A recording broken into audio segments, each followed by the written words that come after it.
Hello बच्चों, good morning. आप सभी कैसे हैं? आशा करते हैं आप सभी अपने अपने घरों पर अच्छे होंगे, स्वस्थ होंगे, मस्त होंगे और अच्छे से मन लगाकर पढ़ाई कर रहे होंगे।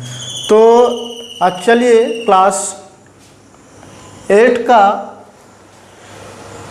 केमिस्ट्री सब्जेक्ट को आगे कंटिन्यू करते हैं, जो कि हम जान रहे थे, जैसा हम पढ़ रहे थे हम सभी। एक्सरसाइज 4 चैप्टर का नाम था हमारा धातु और वो धातु, मेटल एंड नॉन मेटल।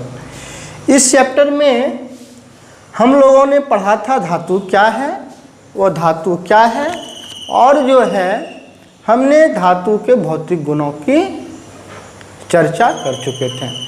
आज का टॉपिक है, हम पढ़ेंगे धातु और वो धातु का रासायनिक गुण।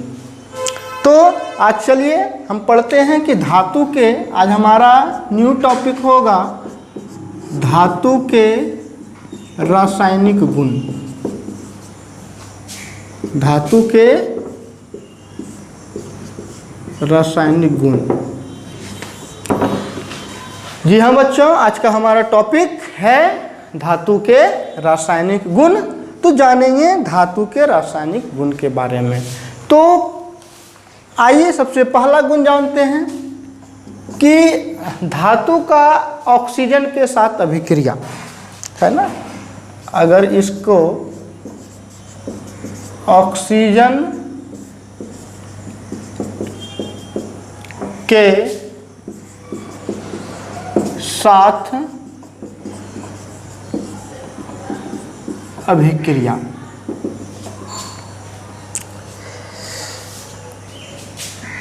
लिखते हैं कि धातुएं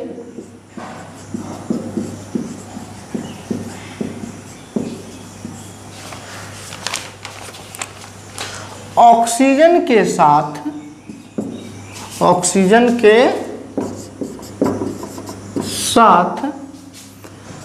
अभिक्रिया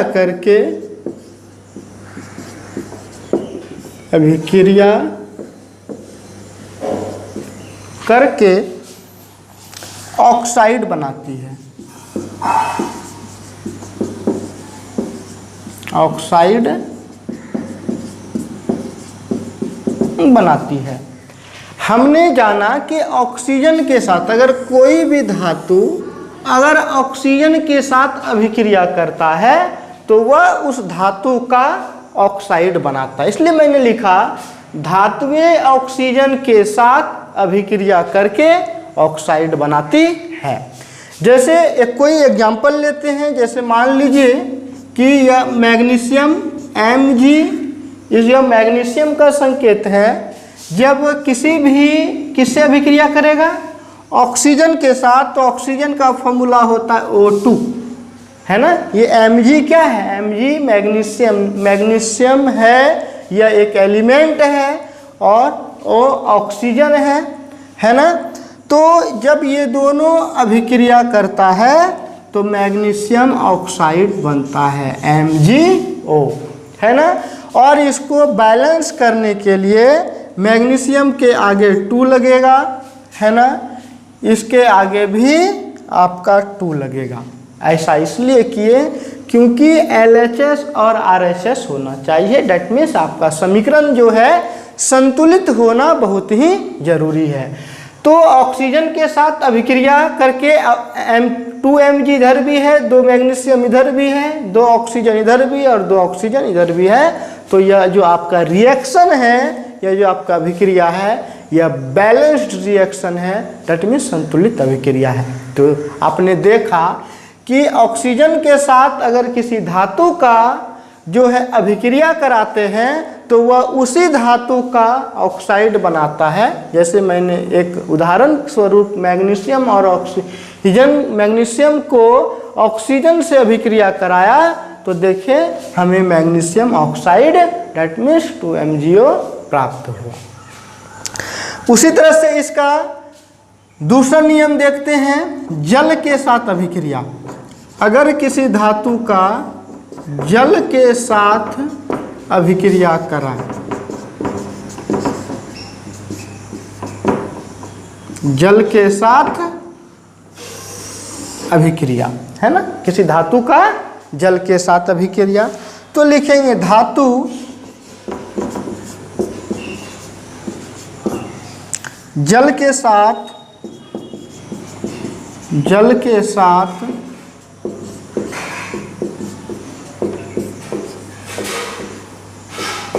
अभिक्रिया करके हाइड्रोजन गैस मुक्त करती है।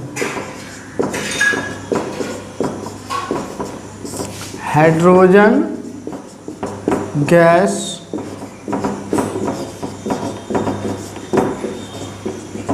मुक्त करती है। हमने देखा कि धातु जो है वो जल के साथ अभिक्रिया करके हाइड्रोजन गैस मुक्त करती है। डेट मीन्स वो जो है H2O गैस मुक्त करती है। इसे भी एक अभिक्रिया के द्वारा अगर जानते हैं तो जब देखिए कि मान लीजिए Mg को अगर जल के साथ अभिक्रिया कराते हैं, Mg मैग्नीशियम को जब जल के साथ अभिक्रिया कराते हैं तो यह जो है आपका बन जाता है मैग्नीशियम ऑक्साइड और इसके साथ ही साथ हाइड्रोजन गैस मुक्त करता है जिसका फार्मूला होता है H2। और जब गैस होगा तो एक इसके साइड में इस तरह से एरो करके दे देते हैं, या इस एरो का मतलब है कि वह जो गैस जो भी बना वह क्या हो गया, उड़ गया। वह गैस क्या हो गया, उड़ गया। तो आपने देखा जब मैग्नीशियम को जल से अभिक्रिया कराते हैं तो मैग्नीशियम ऑक्साइड प्राप्त होता है और साथ ही साथ उस अभिक्रिया में हाइड्रोजन गैस भी मुक्त होता है। तो हम कह सकते हैं कि जब भी किसी धातु को जल के साथ अभिक्रिया कराने पर उस धातु से हाइड्रोजन गैस मुक्त होता है। जैसे देखा कि Mg plus H2O, MgO plus H2, hydrogen gas उड़ गया। उसी तरह एक और फार्मूला लेते हैं। जैसे मान लीजिए पोटासियम लेते हैं, जब इसको हाइड्रोजन से अभिक्रिया कराते हैं, जल से अभिक्रिया कराते हैं तो इसमें भी हाइड्रोजन गैस मुक्त होता है। 2K plus 2H2O 2KOH plus H2। इसका अर्थ है कि आप देखिए यहाँ भी जब पोटेशियम को भी जल से अभिक्रिया कराते हैं तो हमारा क्या होता है, हाइड्रोजन गैस मुक्त होता है। तो आपने देखा पहला गुण में कि कोई धातु ऑक्सीजन के साथ अभिक्रिया करके वह उसी धातु का ऑक्साइड बनाती है। जैसे मैग्नीशियम को जैसे ऑक्सीजन से अभिक्रिया कराएं तो हमारा मैग्नीशियम ऑक्साइड बना, उसी तरह किसी धातु को जल के साथ अगर अभिक्रिया कराएं तो उससे हाइड्रोजन गैस मुक्त होता है। आपने दो एग्जाम्पल के मदद से देखा, जब मैग्नीशियम को जल के साथ अभिक्रिया कराते हैं तो मैग्नीशियम ऑक्साइड तथा हाइड्रोजन गैस मुक्त होता है। उसी तरह पोटेशियम को जल के साथ अभिक्रिया कराते हैं तो पोटेशियम हाइड्रोक्साइड तथा जो है हाइड्रोजन गैस मुक्त होता है। तो ये सभी जितने भी गुण हैं ये सभी इनका रासायनिक गुण है, ये सभी धातु का जो है रासायनिक गुण है। चलिए तो इसका तीसरे गुण की चर्चा करते हैं। तीसरा गुण इसे मैं मिटा देता हूं।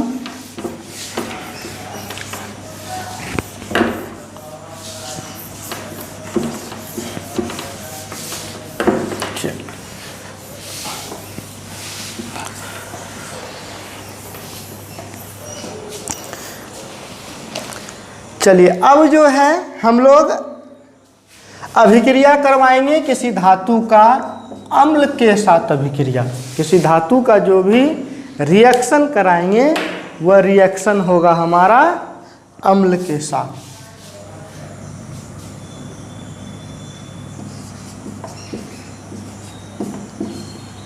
अम्ल के साथ अभिक्रिया। चलिए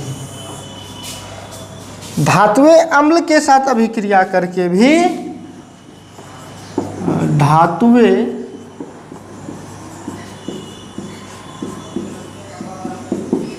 अम्ल के साथ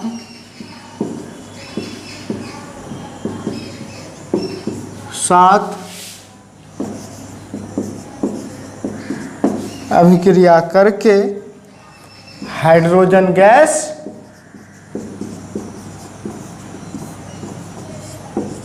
मुक्त करती है।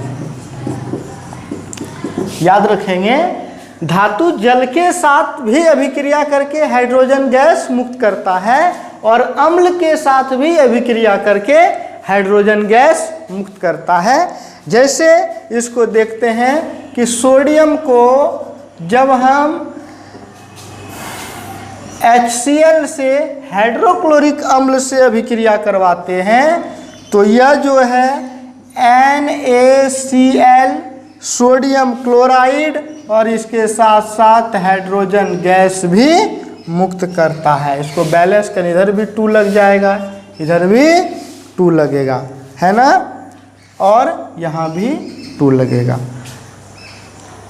तो यह बैलेंस करने के लिए क्लास 10th में हम सभी बहुत बढ़िया से जानेंगे, अभी थोड़ा याद रख लेंगे, है ना। तो अम्ल के साथ अभिक्रिया क्या किए, धातुएं अम्ल के साथ अभिक्रिया करके हाइड्रोजन गैस मुक्त करती है, हाइड्रोजन गैस मुक्त करती है। जैसे मैंने देखा, सोडियम को जब हाइड्रोक्लोरिक अम्ल से HCl से अभिक्रिया कराएं तो सोडियम क्लोराइड और साथ ही साथ हाइड्रोजन गैस मुक्त होता है।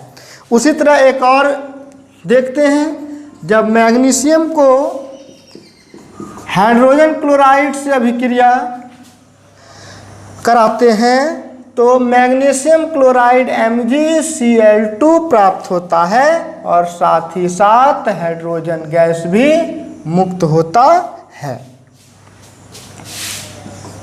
है ना।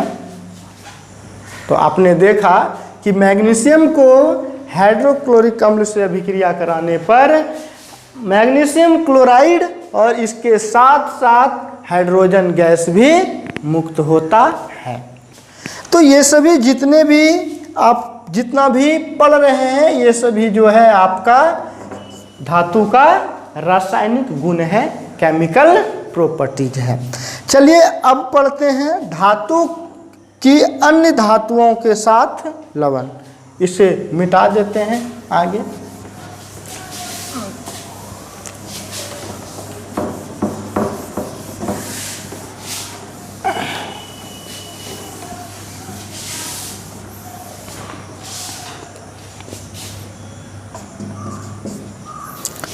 धातु की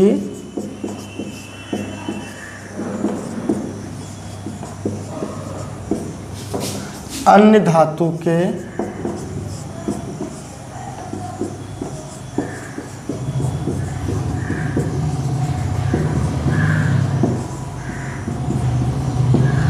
लवण से अभिक्रिया। अब जानेंगे कि धातु की अन्य धातु के लवण से अभिक्रिया किस तरह से होता है। तो इसमें लिखेंगे कि जब धातु को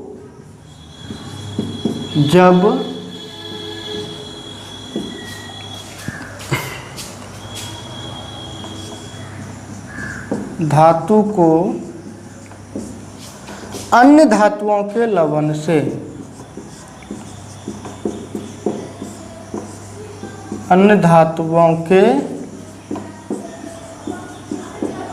से अभिक्रिया कराते हैं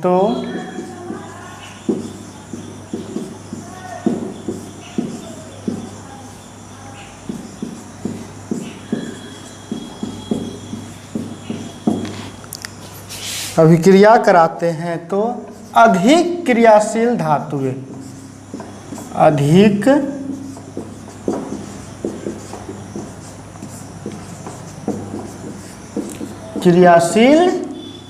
धातुएं अपने से कम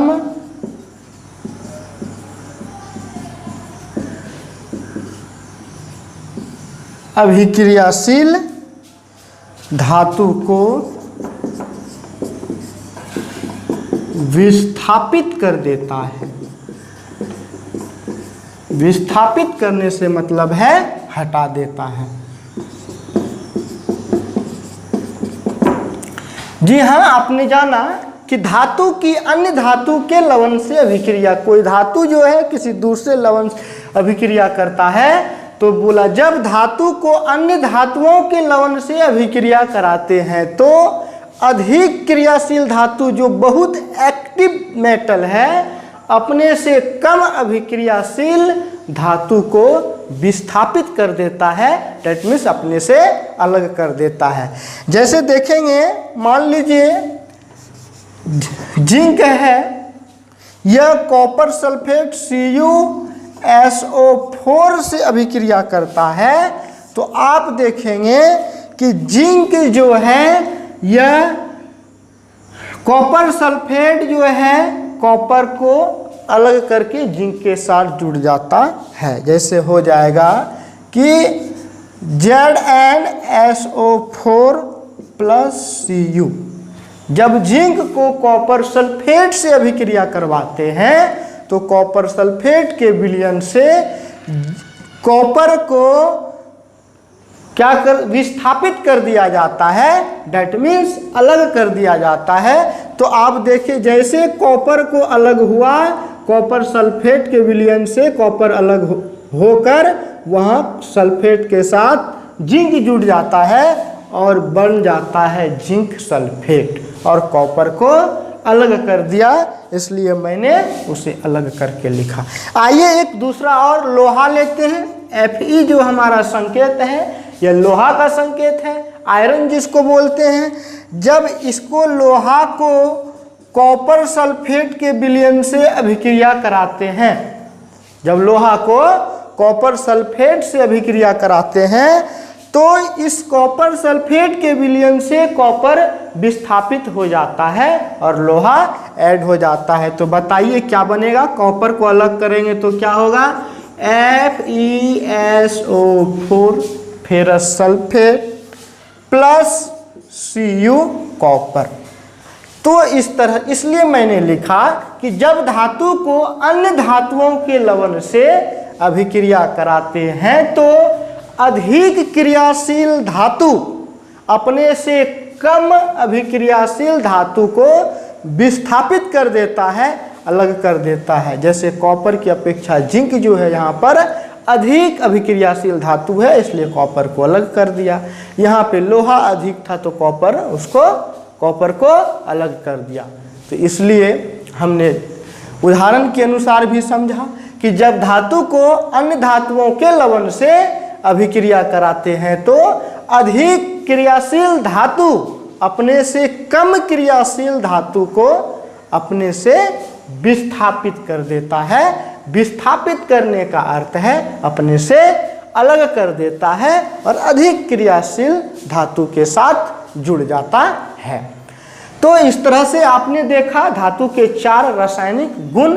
तो इसी तरह से अब हम जानेंगे वो धातु का रासायनिक गुण के बारे में। तो यहाँ तक धातु का रासायनिक गुण आपका समाप्त हो गया। चूंकि ये सभी जो भी बातें मैंने अभी बताया धातु का रासायनिक गुण, हो सकता है मैं भी थोड़ा आपको दिक्कत इसलिए हो क्योंकि पीरियोडिक टेबल नहीं पढ़े हैं, एलिमेंट क्या है आपको ये सब क्लास 8 में फॉर्मूला कॉपर सल्फेट है ना, FeSO4 Na सोडियम ये सभी पता नहीं है, तो इसलिए ये रिएक्शन वाला बात आपको समझने में प्रॉब्लम होगा। तो फिलहाल अभी आप इसे क्या कर लेंगे, रट लेंगे, है ना, समीकरण को याद कर लेंगे और इसके बारे में रासायनिक केमिकल रिएक्शन का फुल्ली चर्चा हम लोग क्लास 10th में बहुत ही सुंदर तरीका से करेंगे। तो चलिए आगे बढ़ते हैं। अब धातु के रासायनिक गुणों के बारे में, वो धातु के रासायनिक गुणों की चर्चा करेंगे।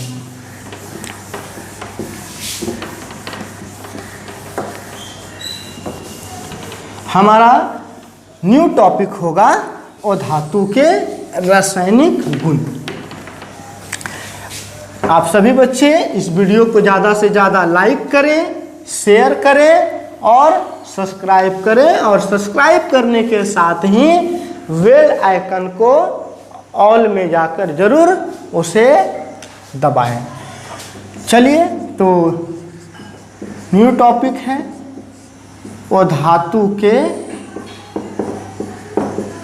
रासायनिक गुण।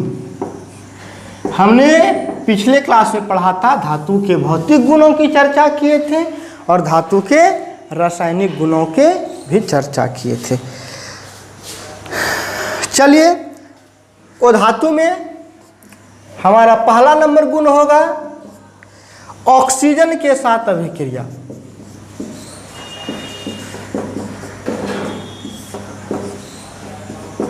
ऑक्सीजन के साथ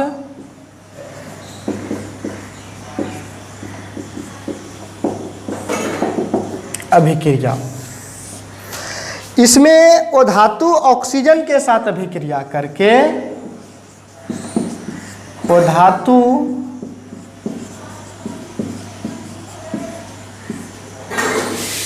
ऑक्सीजन के साथ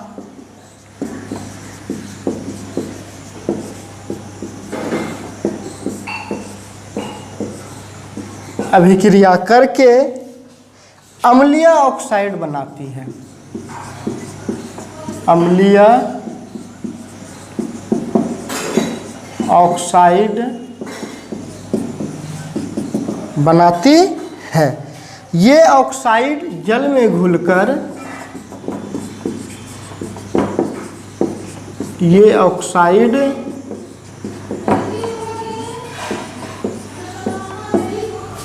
जल में घुलकर अम्ल बनाते हैं। अम्ल बनाते हैं।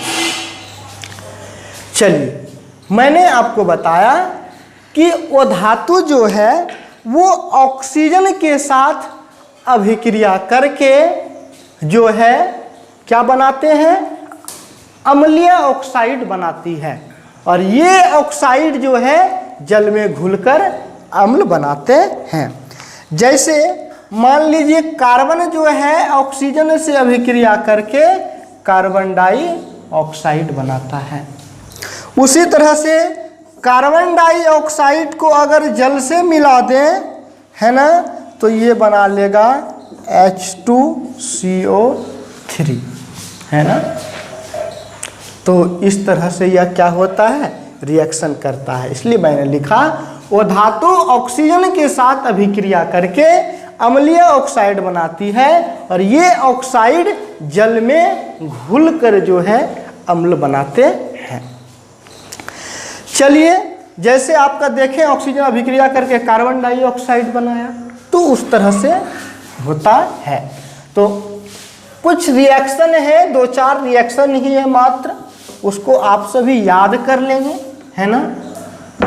तो क्योंकि आपको एलिमेंट अभी पता नहीं है कौन कौन से कितने होते हैं, तो वो आपको समझ में आ जाएगा। तो ये आपको जल्दी समझ, टॉपिक में था आपके चैप्टर में, इसलिए मुझे बताना पड़ रहा है।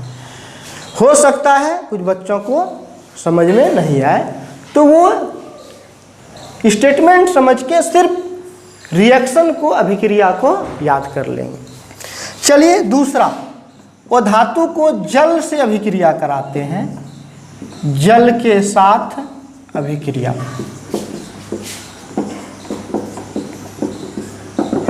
जल के साथ अभिक्रिया जो है वो धातु जल के साथ अभिक्रिया नहीं करती है।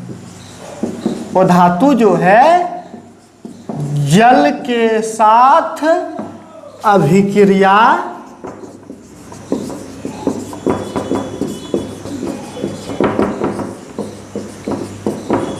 नहीं करती है। ध्यान रखेंगे, वो धातु कभी भी जल के साथ जो है अभिक्रिया नहीं करती है। तो आपसे पूछा जाएगा क्या वो धातु जल के साथ अभिक्रिया करती है, तो आप कहेंगे वो धातु कभी भी जल के साथ जो है अभिक्रिया नहीं करती है। तो चलिए इसका तीसरे पॉइंट की तरफ बढ़ते हैं। तीसरा है अम्ल के साथ अभिक्रिया। तीसरा पॉइंट होगा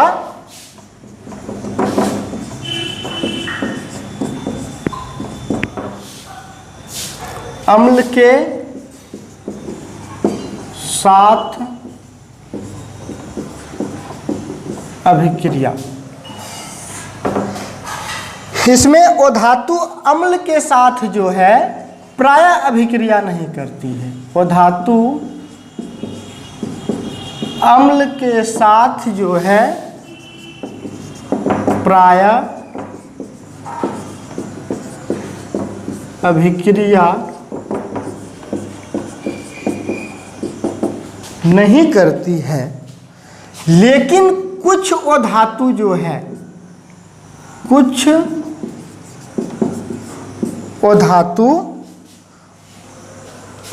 ऑक्सीकारक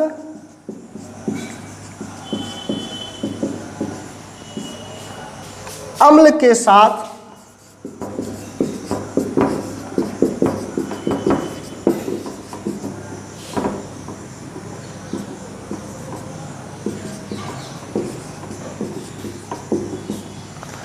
के साथ अभिक्रिया करती है। जैसे सल्फर को अगर रिएक्शन करवाएं 6HNO3 HNO3 तो बनता है hydrogen sulphate H2SO4 plus 6NO2 plus 2H2O, है ना। मैंने कहा कि आपको वो धातु जो है अम्ल के साथ अभिक्रिया नहीं करती। जिस तरह से वो धातु जल के साथ अभिक्रिया नहीं करती है, उसी तरह से जो है वो धातु जो है अम्ल के साथ अभिक्रिया नहीं करती है। आपको 8 क्लास तक यहीं तक, लेकिन कुछ बात मैं एक्स्ट्रा आपको बता दिया। लेकिन कुछ वो धातु जो है ऑक्सीकारक अम्ल के साथ अभिक्रिया करता है, जिसमें ऑक्सीजन मिला हुआ होता है। जैसे सल्फर को HNO3 के साथ अभिक्रिया कराते हैं तो H2SO4 plus 6NO2 plus 2H2O का फॉर्मेशन होता है, बनता है। अब जो है तो चौथा रासायनिक अभिक्रिया है वो धातु का कि हाइड्रोजन के साथ अभिक्रिया। देखेंगे फिर जो है रासायनिक अभिक्रिया भी खत्म। चौथा पॉइंट है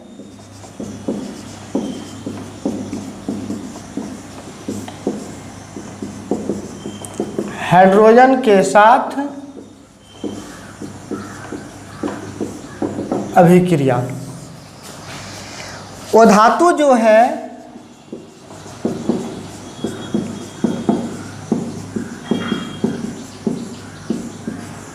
हाइड्रोजन के साथ संयोग करके, हाइड्रोजन के साथ संयोग करके हाइड्राइड बनाती है।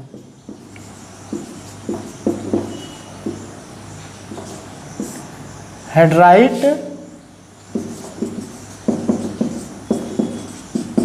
बनाती है। जैसे हाइड्रोजन जो है वो धातु हाइड्रोजन के साथ संयोग करके, जैसे मान लीजिए सल्फर जो है वो धातु है, इसको जब हाइड्रोजन के साथ संयोग कराते हैं तो यह बनता है हाइड्रोजन सल्फाइड H2S, जिसको बोलते हैं हाइड्रोजन सल्फाइड, है ना। वो धातु सल्फर वो धातु है, यह हाइड्रोजन से अभिक्रिया करके hydrogen sulphide that means H2S का निर्माण करते। इसलिए मैंने लिखा वो धातु हाइड्रोजन के साथ संयोग करके जो है हाइड्राइड का निर्माण करती है। तो इस तरह से जो है आपका जो है वो धातु और वो धातु का रासायनिक गुण खत्म हो गया। अब जो है कहता है कि समान और धातु का उपयोग कहाँ कहाँ है ना।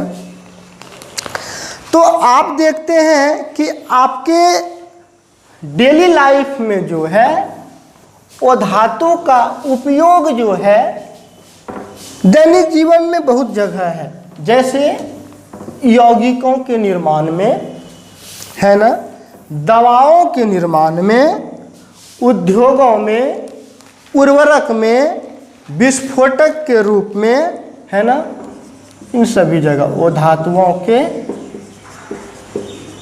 उपयोग बहुत सारे हैं। जैसे हैं आपको बोले जैसे कि वो धातुओं का उपयोग जो है वो आपका यौगिकों के निर्माण में, किसी भी यौगिक को बनाने में, जैसे silica SiO2, ammonia NH3, nitric अम्ल HNO3, हाइड्रोक्लोरिक अम्ल HCl, ये सभी जितना भी है सब क्या है, यौगिक है, जिसका यौगिक बनाने में वो धातु का ही उपयोग होता है।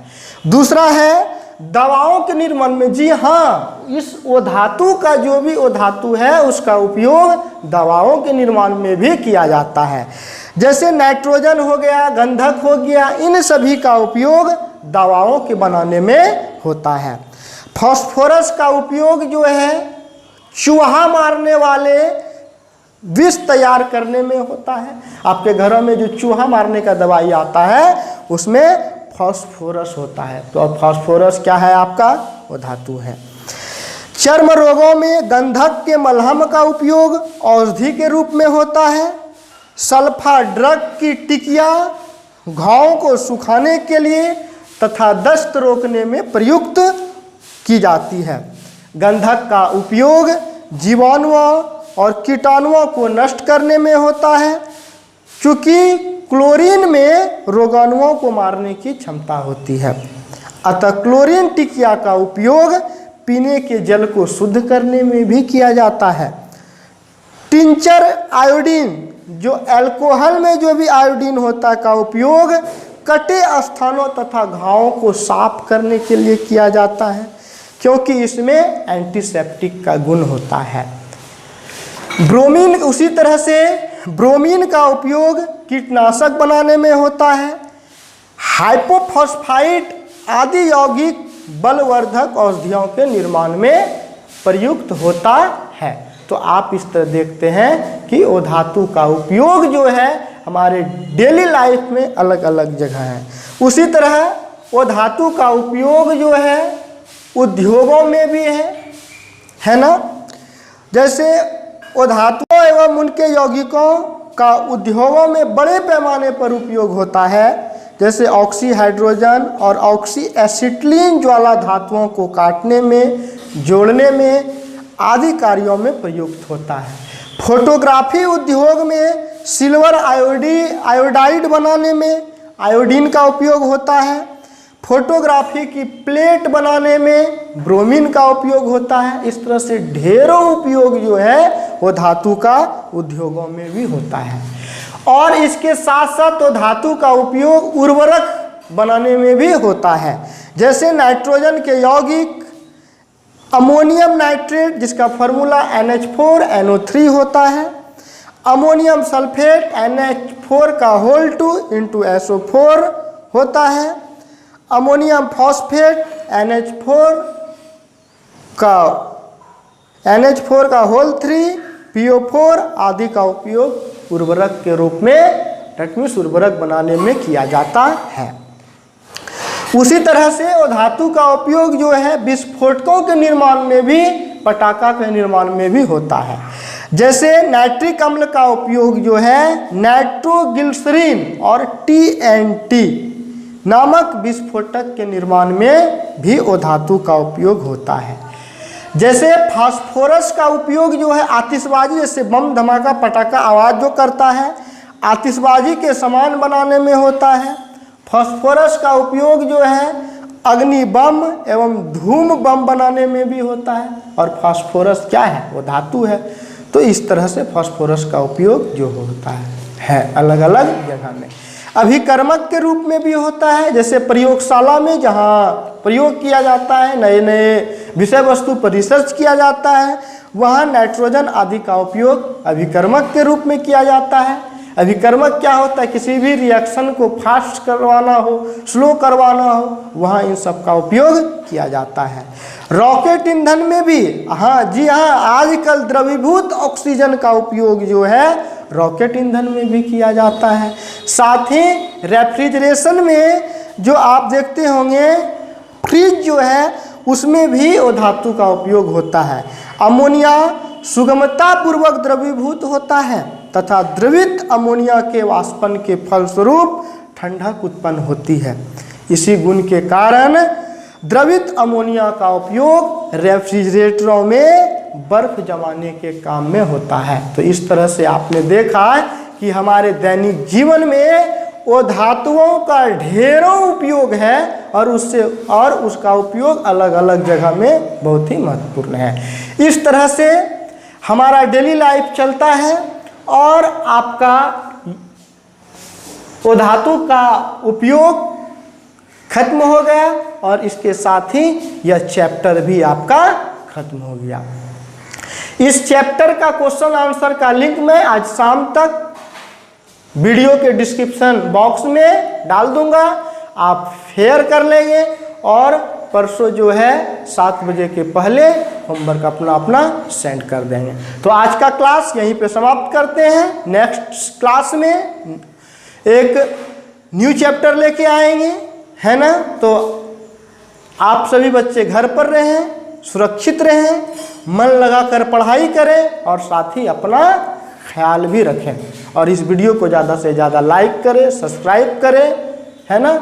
और इसके अलावा कोई भी दिक्कत आता है इस चैप्टर में तो आप हमको इस नंबर पर कॉल करके या व्हाट्सएप पर मैसेज करके भी अपना प्रॉब्लम पूछ सकते हैं, कोई भी हो।